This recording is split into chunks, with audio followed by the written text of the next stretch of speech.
Y lo que anunciábamos al comienzo de Evolución Humana de esta noche, Ricardo de Tito es un gran historiador con una gran cantidad de producción bibliográfica, investigaciones en diferentes áreas de la historia y sobre todo un apasionado de Sarmiento. Por eso vino a San Juan a disertar en nuestra biblioteca Franklin sobre Sarmiento y Borges. Pero también quisimos hablar con él sobre un tema que nos apasiona y cada vez encontramos nuevos elementos. Sarmiento y la ciencia, porque realmente Sarmiento era un apasionado de la ciencia y la tecnología de su época, de su momento, cuando hablaba de desarrollo, cuando hablaba de la posibilidad que todo el mundo estuviese comunicado en forma de aquella época, las comunicaciones y las comienzo de las telecomunicaciones con hilos, y de allí en adelante también traer la astronomía, la botánica, los científicos que permanentemente él escribía y que traducía de su idioma original, sea en el francés o americano, hacía hasta un comentario. Sarmiento bueno, realmente fue un pionero en la investigación científica, en la difusión. Algunos dicen que fue prácticamente el primer divulgador de la ciencia en la República Argentina, Domingo Faustino Sarmiento. Vamos ya entonces a este diálogo mantenido con este experto en Sarmiento, la historia, Ricardo de Tito.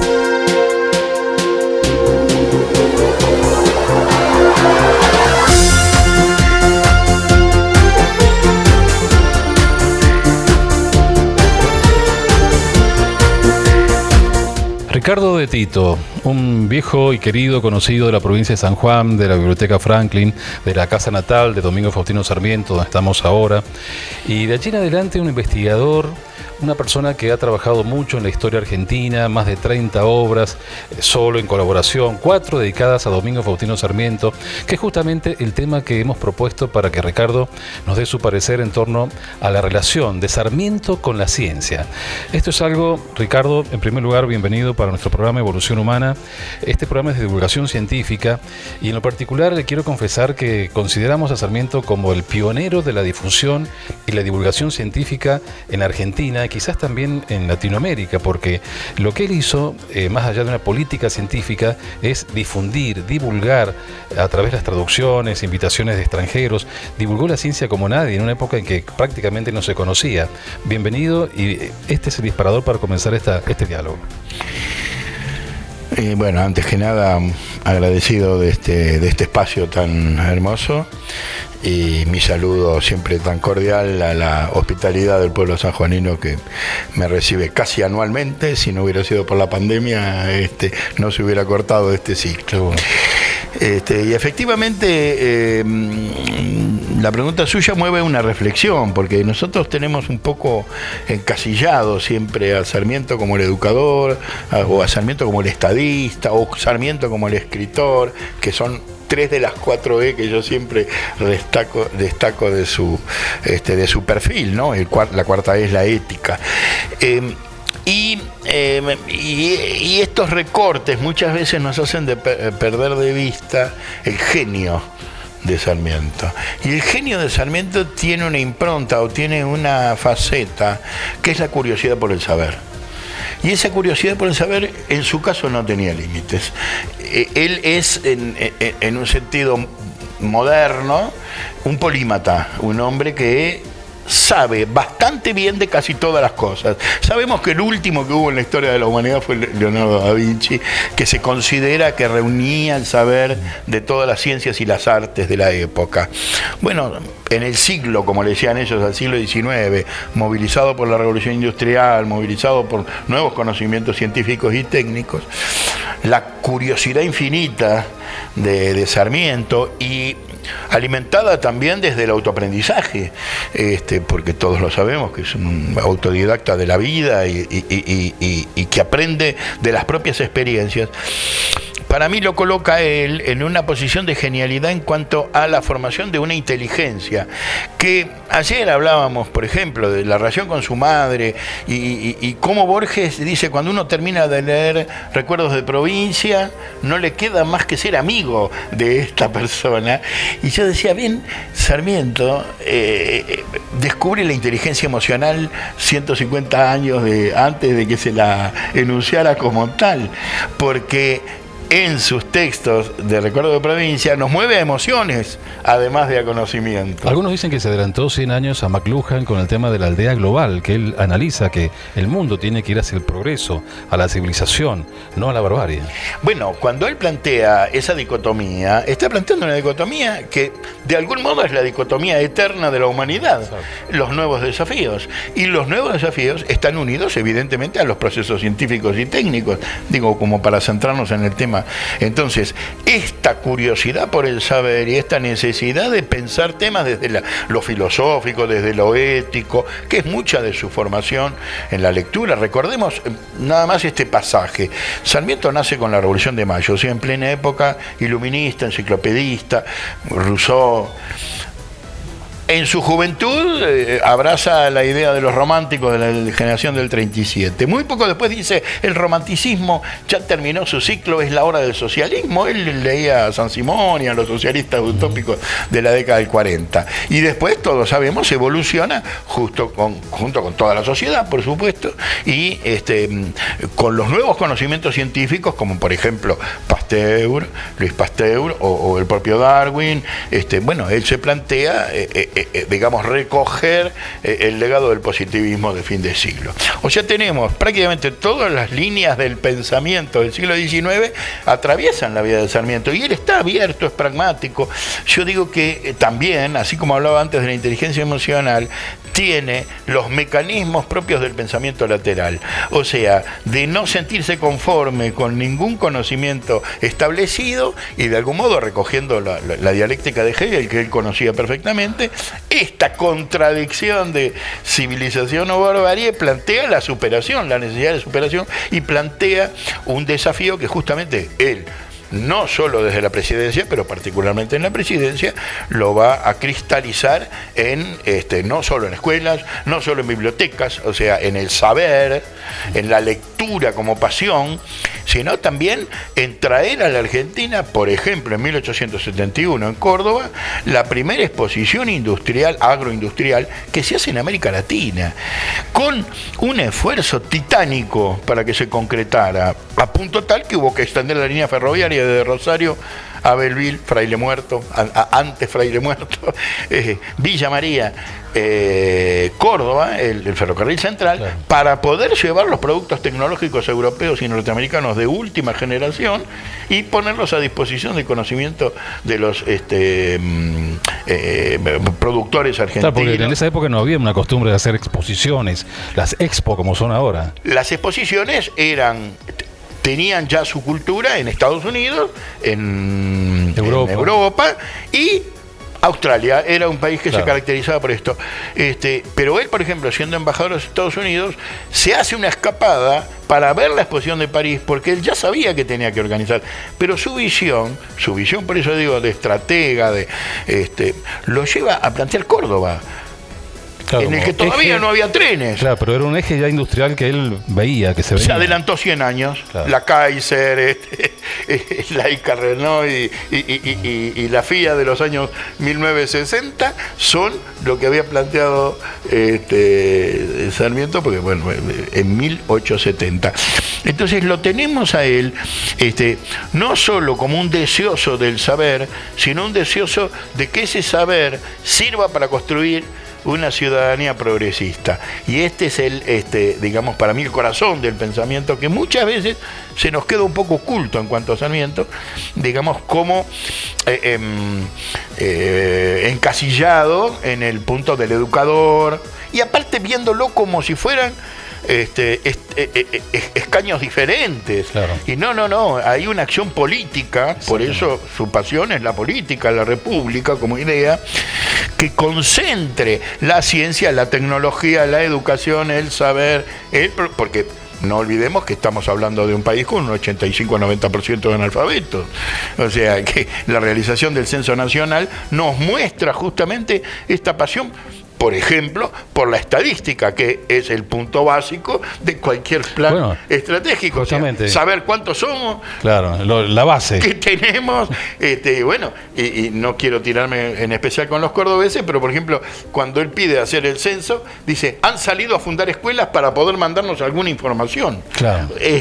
O sea, de las carencias absolutas de las que se partió. Por eso muchos dicen que no era científico, pero que utilizaba el método científico. Exactamente. Para mí, este tema de la hipótesis, de la comprobación experimental, que es propia del siglo XVIII y XIX, él la recoge en forma absoluta y la lleva a la práctica. No es que la enuncia en abstracto, la lleva a la práctica como un verdadero científico. Y ojo, tenemos un poco a veces la idea de que el científico es nada más la matemática, la química. No, la ciencia abarca todos los aspectos de la vida humana, la ciencia social y las ciencias biológicas.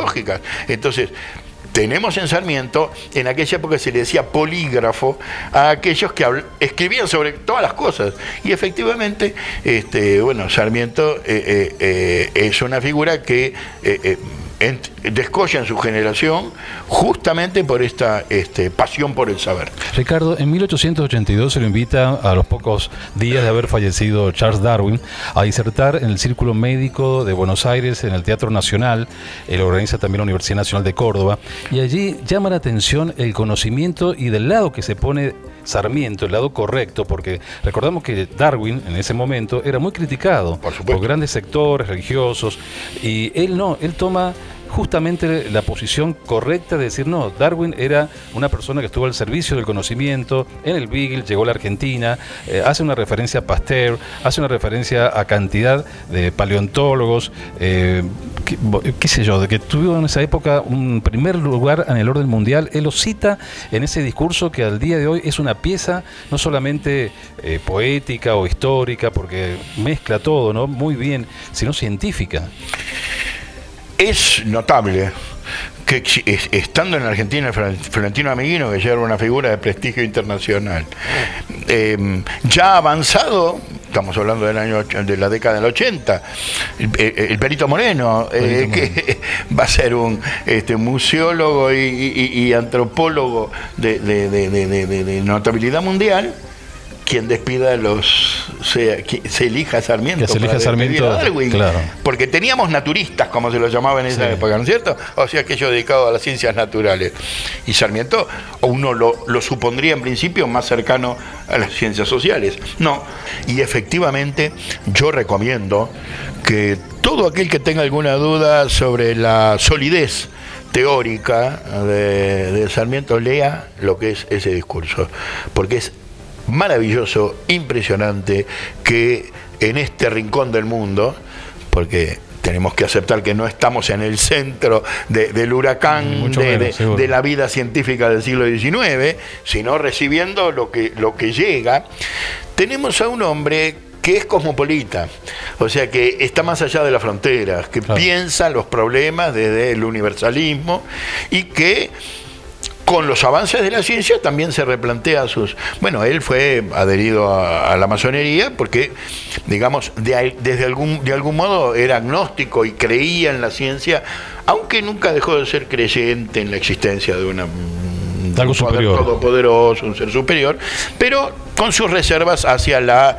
estructuración de eso en una formación institucional, digamos, ¿no? Entonces, tuvo pleitos duros, muy duros con la religión católica en su momento, pero sobre todo con la institución, con el como él llamaba al arzobispo Aneiros, lo llamaba Asneiros, ¿no? Para burlarse.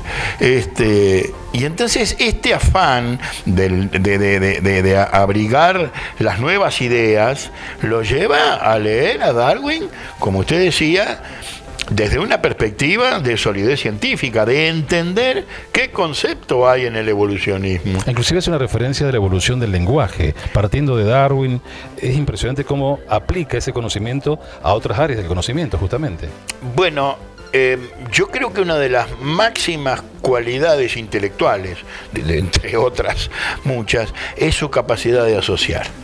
Se dice que es una de las condiciones más importantes de la inteligencia humana, aquella que no se queda en la etapa del conocimiento hipotético deductivo propio de la adolescencia, digamos, o sea, tener varias hipótesis y desde ahí deducir una respuesta, sino que el pensamiento dialéctico supera eso y lleva a un estadio superior, que es lograr trasladar un conocimiento de una órbita a otra y ver de qué forma las ciencias humanas, las ciencias sociales, las ciencias puras, las ciencias química, matemática, física, etcétera. Todos lo sabemos. Einstein escribió libros que están entre la física y la filosofía. Sí.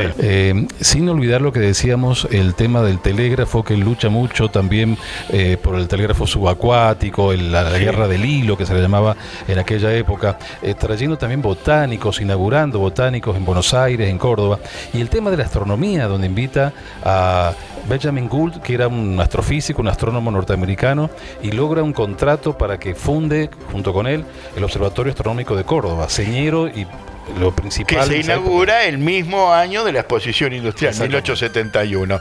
Y esto de Benjamin Gould fue contra viento y marea, claro, porque Mitre, que era el presidente de la Nación cuando era embajador y hace los trámites, en principio no le autorizaba las partidas económicas, decían no me lo van a aceptar.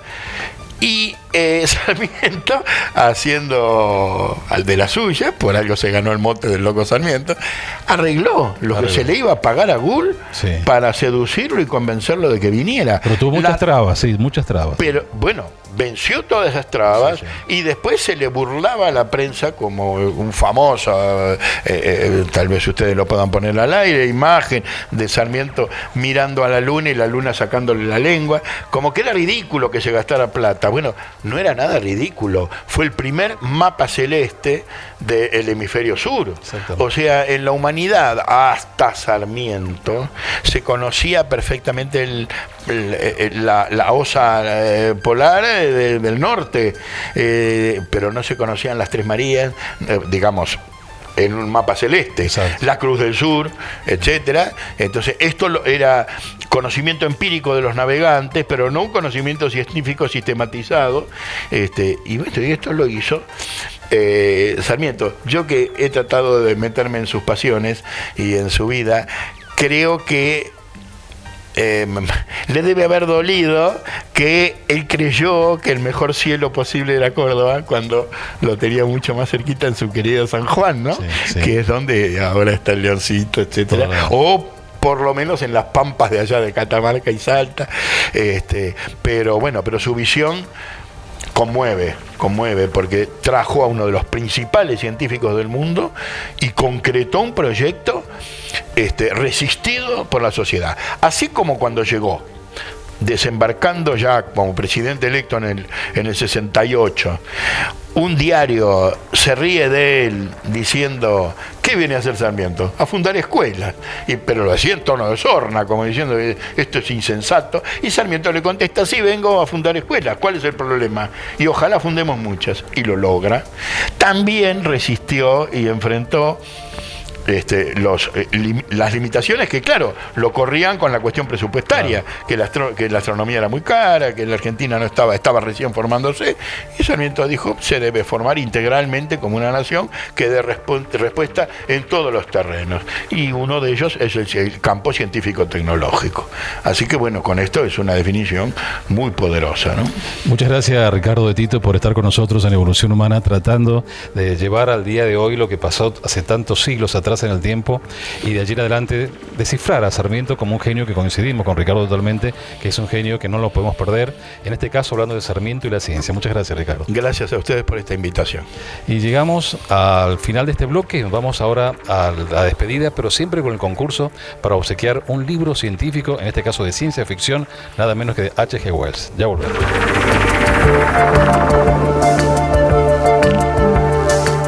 Hay autores que se vieron impactados por la ciencia y quizás el caso de H.G. Wells, que nos puede llegar su nombre a relacionarlo con La Guerra de los Mundos, que fue uno de sus libros y luego fue llevado al cine en diferentes producciones cinematográficas a nivel internacional, pero también escribió este libro, El hombre invisible.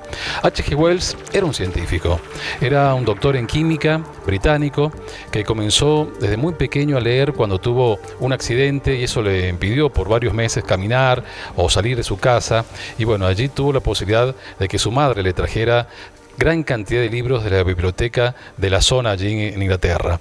Pero más allá de leer y ser un gran lector, comenzó a escribir. Y escribió gran cantidad de obras, novelas, biografías, ciencia ficción. Algunos dicen que comparte con Julio Verne el ser uno de los referentes más importantes y el origen prácticamente de la ciencia ficción a nivel mundial. Pero esta obra, que es realmente muy interesante, El hombre invisible, habla de un físico, de un joven científico que logra desentrañar los elementos de la materia infinitesimales, allí la cuántica, y logra a través de primero con un gato y otros animales probar la invisibilidad y obtiene como resultado positivo el hacerse él mismo invisible. Claro, le trae problemas porque él, si se ponía ropa, la ropa se veía, entonces tenía que salir de noche. Si lo veían, la gente se asustaba porque no veían a un ser humano, sino veían una ropa que caminaba sola, una cosa impactante. Pero así son los libros, la obra de H.G. Wells, que vamos a sortear este libro dentro del concurso nuestro de aquí de Evolución Humana. Por eso la ciencia ficción tiene su lugar también, con solo responder dos preguntas. Una tiene que ver con Ichigualasto, Valle de la Luna. ¿Cuál es la era geológica que está representada en el Valle de la Luna?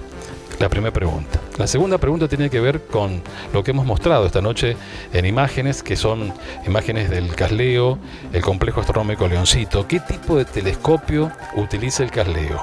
Eso, una línea nada más, y usted puede escribirnos a este correo electrónico que ve en pantalla, ernestoyoveras@hotmail.com, y de allí participar en el sorteo de este libro para ir formando su propia biblioteca científica. El libro de esta noche entonces es El hombre invisible de H.G. Wells. Y con esto nos despedimos. Ya hemos tenido la posibilidad de hablar con un científico, el codirector de el ICATE, este Centro de Investigación Científica Astronómica de la provincia de San Juan, el doctor Carlos Safe, es astrónomo, astrofísico, docente universitario de astronomía, lógicamente, sobre los exoplanetas. Y luego hemos escuchado a Ricardo de Tito, este gran historiador argentino, hablando sobre un tema que realmente sigue impactando y ampliándose cada día más, como es Sarmiento y la ciencia. La invitación para el próximo miércoles, siempre a la hora 23, en Canal 8, en Evolución Humana. Muchas gracias.